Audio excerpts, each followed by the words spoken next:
32-year-old Sarah Stewart and 48-year-old Christopher Stewart are behind bars after their 6-year-old son Aiden Stewart died from a Benadryl overdose. On the 30th of October 2022, authorities responded to a home at 223 Lamplighter Drive in Greer, South Carolina, after receiving a call for assistance regarding an unresponsive boy. The parents of the child told first responders that Aiden fell out of a recliner, hit his head on a hard floor and suffered a seizure. Medics transported the child to a local hospital, and the staff informed deputies before they left that the victim's prognosis was grim. Later that day, the boy succumbed to his injuries, and an extensive investigation began. A search of the home revealed Aiden was living in filthy conditions, and there were past child abuse allegations within the family. An autopsy revealed Aiden suffered bruising in various stages of healing, and he died from a Benadryl overdose. He weighed 45 pounds, and reportedly had enough Benadryl in his system to kill an adult male. The boy's parents allegedly admitted to authorities that Sarah gave the child Benadryl because he was hyperactive. Authorities said that the child's biological mother signed guardianship of the child over to Christopher while she was serving federal prison time in West Virginia. On the afternoon of Thursday, the 30th of March, Aiden's parents were arrested. Sarah was charged with homicide by child abuse and unlawful neglect of a child, while Christopher was charged with unlawful neglect of a child. Sarah remains in the Spartanburg County Jail without bond, while Christopher remains in custody on a $10,000 bond. The investigation into the matter continues. A 28-year-old teacher's assistant faces charges for allegedly sexually abusing a 9-year-old female student using a stethoscope. On the 28th of March 2023, authorities responded to Lehigh Elementary School, located along North Stapley Drive in Mesa, Arizona, on reports of abuse. The girl told staff that the teacher's aide, Antonio Jordan, had touched her inappropriately the day before and may have recorded it on his cell phone. The victim detailed that when the class ended, Antonio told her to stay behind and pulled up her shirt. He put his hands under her shirt and touched her chest. Police questioned Antonio the next day, when he told investigators that he had a stethoscope fetish and targeted the girl because of the interest in the stethoscope he brought to class. Antonio allowed officers to access his cell phone, where they located 3 videos of him abusing the victim on 3 different occasions. The videos are all similar and showed Antonio in the classroom alone with the victim. He can be seen using the stethoscope on the victim's body and putting his hand under her shirt, touching her all over her chest.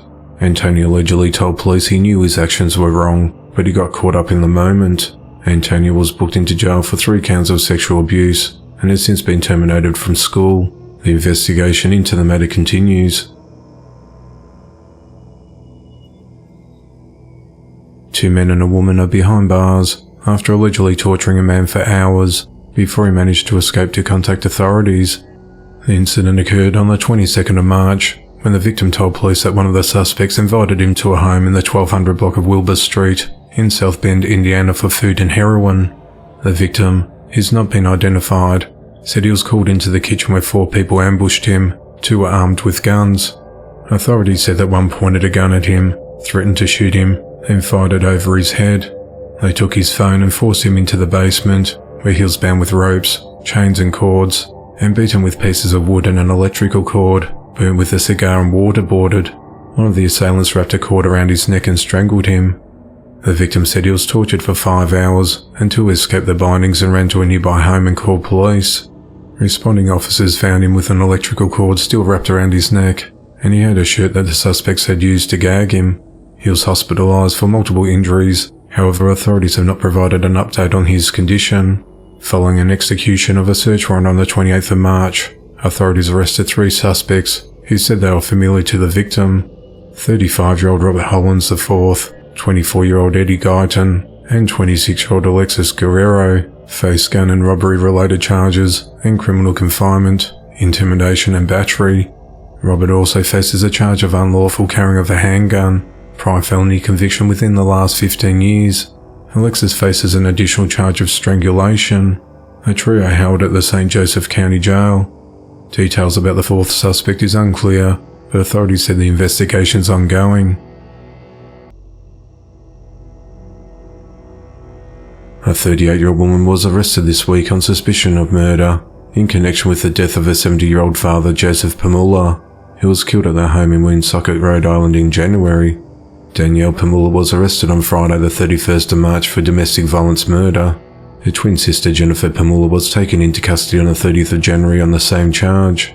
Danielle said that on the 30th of January, she went upstairs to take a nap, while her twin sister Jennifer was fighting with Joseph over selling the house and getting rid of a dozen cats. When she woke up, Danielle told police she found her deceased father laying on the kitchen floor with a large pair of garden shears sticking over his neck, and Jennifer unresponsive with pills next to her. She then called for help. Officers arriving at the home at 241 Cato Street found Jennifer on the living room floor covered in blood. When one of the officers asked Jennifer if she was okay, she uttered, "I had to do it." She was then charged with first-degree domestic murder. Investigators said that Danielle started telling people that she was involved in her father's death. When confronted about matching injuries on her hand as well as her twin sister's hand, she admitted to police that they had both taken part in killing their father. Danielle and Jennifer are both held without bond. 37-year-old Jason Proctor is behind bars after an elderly relative was found wearing nothing but an adult diaper crying out for help. On Friday the 24th of March, authorities responded to a home in the 500 block of South St. Andrews Street in Dothan, Alabama to complete a welfare check. When officers arrived at the residence, they found a woman crawling around inside. She had open wounds and various other medical conditions that had gone untreated and were neglected. The elderly female victim was transported to hospital for treatment for injuries, as well as possibly needing to undergo surgery for some of her open wounds. A relative of the victim, Jason Proctor, was identified as the primary caregiver. He was arrested and charged with one count of elder abuse and neglect. He's held at the Houston County Jail without bond. Police did not disclose the victim's name or age. On Friday the 31st of March, 16-year-old Anthony Hutchin was sentenced to 64 years behind bars for the molestation and murder of 6-year-old Grace Ross in New Carlisle, Indiana in 2021. He was found guilty of the charges on the 26th of January. Since he's only 16 years old, he'll remain in a juvenile detention facility until he at least turns 18. Following this time, he'll have a hearing to determine whether he remains at the juvenile facility until his 21st birthday, be sent to an adult facility, be placed in community corrections, or be discharged from the sentence altogether. Anthony has a jail credit of 748 days, and he'll be required to register as a sex offender when he's released from prison. At around 6:30 p.m. on the 12th of March 2021, Grace's family reported her missing. Later that night at 8:25 p.m., her body was found near her home in a wooded area behind the Prairie Ridge Apartments complex in New Carlisle, Indiana. The St. Joseph County Metro Homicide Unit arrived at the scene and began investigating. An autopsy revealed Grace had blunt force trauma to her pelvic area and that she died from asphyxiation, and her death was ruled a homicide. Anthony, who was 14 years at the time, was identified as a suspect and he was arrested. DNA collected from the crime scene and a videotape statement from Anthony was used as evidence to convict him. In response to the sentencing decision, Grace's mother Michelle Ross posted on the Facebook page "Justice for Grace Ross. I'm sorry, baby girl. You deserved better." The body of a 2-year-old Florida boy who was reported missing was found in the jaws of an alligator on Friday, a day after his mother's murder. 21-year-old Thomas Mosley has been charged with 2 counts of murder for the death of his son Taylor Mosley and for the stabbing death of the boy's mother, 20-year-old Pashan Jeffrey. Authorities in St. Petersburg, Florida were investigating the area of Dale Holmes Park when they spotted an alligator with an object in its mouth inside Lake Maggiore. Officers shot the alligator, killing it, forcing it to drop the child's body. Taylor's body was retrieved intact, though police have not said how the boy died or if he was dead before he ended up in the lake. "We're sorry that it had to end this way," Police Chief Anthony Holloway said. Police have been searching for Taylor since 2:30 p.m. on Thursday, and they found Pashan dead from multiple stab wounds inside her apartment. Thomas was immediately named as a person of interest after he checked himself into a local hospital without his son, and with cuts to his hands and his arms, and he refused to talk to investigators. Pashan and her son were last seen by family members at around 5:20 p.m. on Wednesday the 29th of March. Police have said that at around 8:30 p.m, neighbours heard a loud commotion around their apartment, but police were not notified. The next day, Pashan's mother contacted the apartment complex property manager after not hearing from her daughter. That's when they found her dead in what Anthony described as a very violent crime scene, in which Parsham had been stabbed multiple times. Family members said that Parsham and Taylor had moved into the apartment complex about a month ago. Thomas went to his mother's house at around 9 p.m. on Wednesday with cuts to his arms and hands, and then admitted himself to a local hospital, where he remained until Friday night. Thomas is held at the Pinellas County Jail without bond. A homicide investigation is underway following the fatal shooting of a man in Elizabethton, Tennessee over the weekend. At around 2 p.m. on Saturday the 1st of April, a group of fishermen were travelling along the Watauga River when they spotted a man laying in the driveway of a property in the 100 block of Old Stony Creek Road. After calling out to the man to see if he needed help, they got close and realised he was dead and contacted 911. The man's body appeared to have been there for days, and an autopsy confirmed that he died from a gunshot wound, and his death was ruled a homicide. The man's been identified as 63-year-old William Hitchcock Jr., and investigators said he lived at the residence where his body was found. The Carter County Sheriff's Office is following up on several leads, asking anyone who had contact with William to get in touch with them. No arrests have been made to date, as the investigation into the matter continues. Authorities are investigating the death of a man in Macon, Georgia over the weekend. At around 2:30 a.m. on Saturday the 1st of April, deputies responded to a home at 1031 Hall Street on reports of a disturbance and shots fired. When they arrived at the residence, they found 26-year-old D'Amico Flowers unresponsive with a gunshot wound, and he was pronounced dead at the scene. Investigators learned that a group of people were fighting at the premises, and at some point during the altercation, shots were fired and D'Amico was fatally struck. No suspects have been named and no arrests have been made to date. Last year, D'Amico was convicted of aggravated domestic assault stemming from an incident in 2020. D'Amico's 16-year-old brother Hakeem Flowers was killed in similar circumstances last year. At 11 p.m. on the 20th of June, he attended a gathering at a vacant lot in the 2300 block of Mason Street, when an argument erupted and multiple shots were fired. A man and a woman were struck and hospitalised, however Hakeem died at the scene. 29-year-old Keandra Hubbard was arrested and charged with Hakeem's murder. He was also charged with aggravated assault and possession of a firearm during a commission of a felony in connection to that incident. He was booked into the Bibb County Jail without bond. It's unclear whether any of these incidents have any connection to D'Amico's death. The investigation into the matter continues. A 27-year-old woman is facing charges after she allegedly repeatedly sexually assaulted a 13-year-old boy in Green Bay, Wisconsin.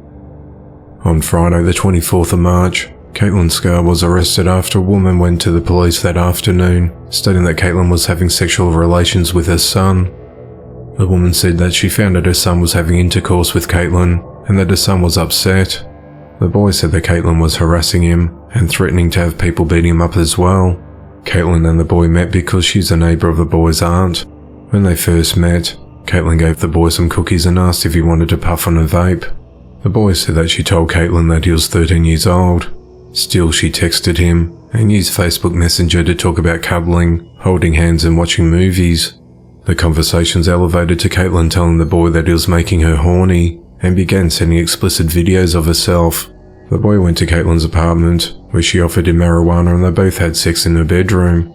After 2 more sexual encounters, Caitlin became upset with the boy after he didn't answer her video calls and said he cheated on her. Caitlin said he didn't know what cheating was because he was only 16 years old and proceeded to threaten him. She apologised the next day and said she wasn't trying to go to jail.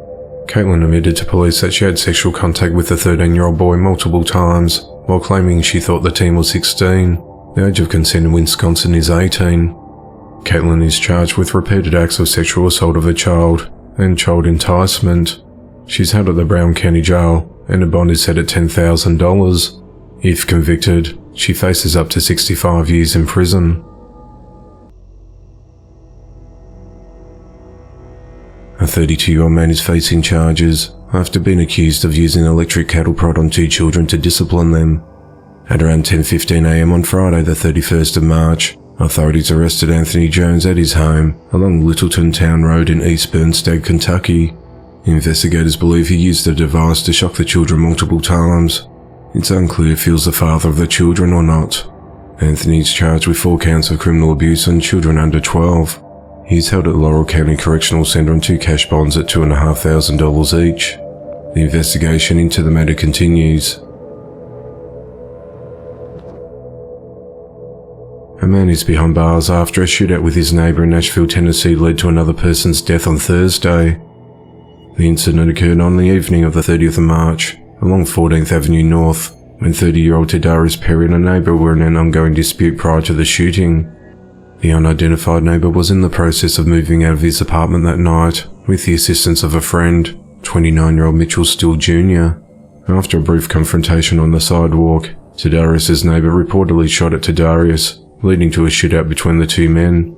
Mitchell was hit multiple times, as Tadaris and the neighbour exchanged gunfire. Mitchell was transported to the Vanderbilt University Medical Center, where he died. A short time later, police found Tadaris walking near 15th Avenue North and Cass Street, but when he was asked to stop, he ran away. An officer then used a taser to take him into custody. Police said that before the pursuit, they noticed Tadaris had a handgun. Tadaris was treated for a minor graze to his leg before being booked into a metro jail. He's been charged with criminal homicide, resisting arrest, weapon possession and drug possession. Authorities have not provided any information about the charges for the unidentified neighbour involved in the shootout. The investigation into the matter continues. A 28-year-old pilot has been arrested after abandoning a hot air balloon when the basket became engulfed in flames, leaving a couple dead and their teenage daughter injured. The incident occurred at around 8 a.m. on the 1st of April in the archaeological zone of Teotihuacan, Mexico. Victor Guzman Perez was detained after jumping from the blazing basket of the balloon and ran from the scene. He was taken in after being discharged from hospital with burns covering 90% of his face, arms and upper body. 50-year-old Jose Nolasco wanted to surprise his wife, 39-year-old Viridiana Becerra, with the balloon ride for her birthday, and had their 13-year-old daughter Regina Itzani join them. As it departed, it encountered an issue with its gas system, causing the cabin to catch fire. Victor told investigators that he abandoned the balloon because he didn't know how to respond to the emergency. Witnesses said Victor jumped off the balloon as it hovered in flames about 16 feet off the ground, leaving the family behind. As the balloon continued to rise, Regina reportedly hugged her parents, then turned away and leapt out of the burning basket, plummeting 131 feet below. She suffered second-degree burns and a broken arm. She is hospitalized and is expected to recover. The incident was captured on video and shows the occupants either jumping or falling from the balloon's basket. After the balloon crashed to the ground, it was found shredded and the carriage was completely burnt. The Teotihuacan Hot Air Balloon Federation said that the hot air balloon was being operated without a permit. No charges have been announced to date, as the matter continues to be investigated. A school bus driver in Naples, Florida, has been arrested after an investigation determined he inappropriately touched a female student on his school bus. Collier County Sheriff's detectives have arrested 57-year-old Thomas Andre Cabrera and is charged with lewd and lascivious molestation. The 10-year-old victim told a school district employee on Thursday that her bus driver Thomas touched and kissed her left breast over her clothing. Detectives, in coordination with the Youth Relations Bureau and the school district, obtained a copy of the surveillance footage from the school bus, where the footage clearly shows Thomas intentionally touching and kissing the victim's left breast over her clothing. Detectives located Thomas at his home on Friday and took him into custody. The investigation into the matter continues. 25-year-old Liliana Cervantes was arrested this week after fatally stabbing her fiancé, 32-year-old Nathan Freeman, at their apartment. At 8:45 a.m. on the 20th of March, authorities responded to a residence at 16302 El Camino Real in Houston, Texas, where they found Nathan's unresponsive body with multiple stab wounds and Liliana trying to stitch up the wounds. Paramedics pronounced him dead at the scene. Police seized a butcher knife and another sharp-edged object from the blood-stained apartment. The couple reportedly met on Facebook 2 years ago and later got engaged. Liliana's 4-year-old child from a previous relationship and a 6-month-old daughter she shared with Nathan were present in the apartment at the time of the murder. The motive behind the attack is unclear. Liliana told police she blacked out during the stabbing. She said she came to after having water splashed on her, but then blacked out a second time. She said the next thing she remembers is trying to stitch Nathan up and calling 911. An autopsy revealed Nathan sustained 3 stab wounds, including one to the chest. On Monday the 3rd of April, Liliana was taken into custody and charged with murder. She's held at the Harris County Jail on a $150,000 bond.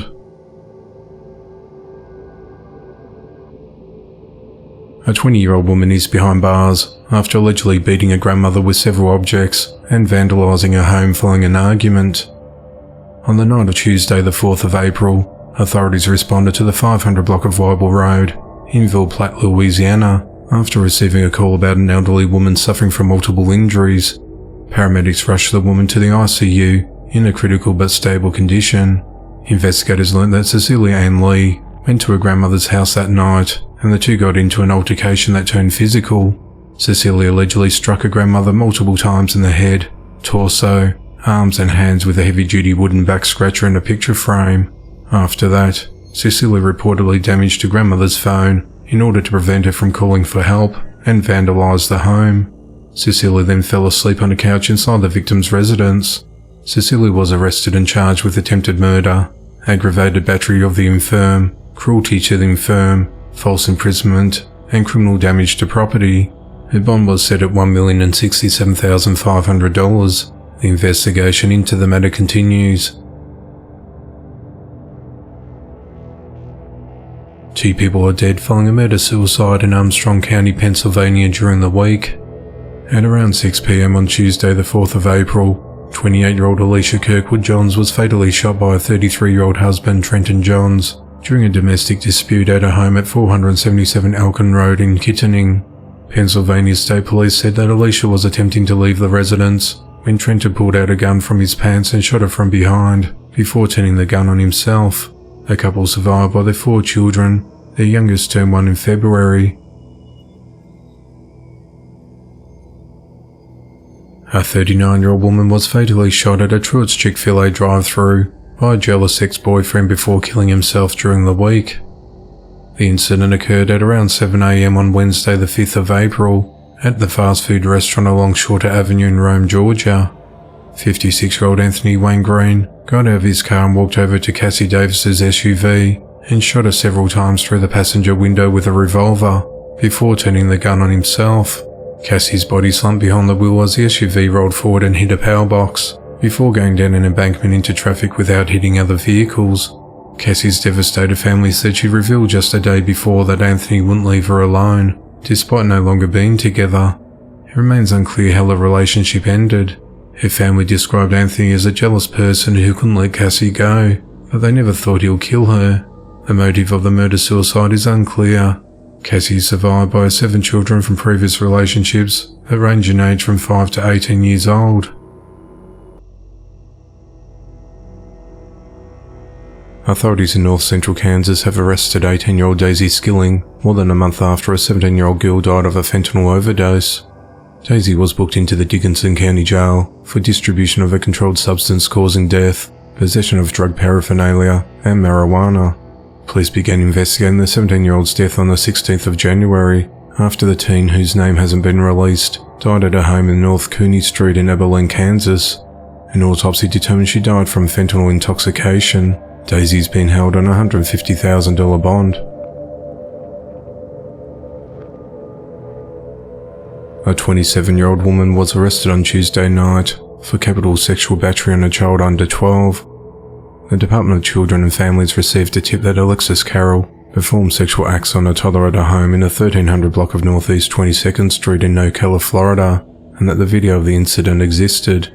Authorities said that the matter was brought to their attention after a separate sexual battery investigation led them to the arrest of 3 individuals who are living with Alexis in the same house.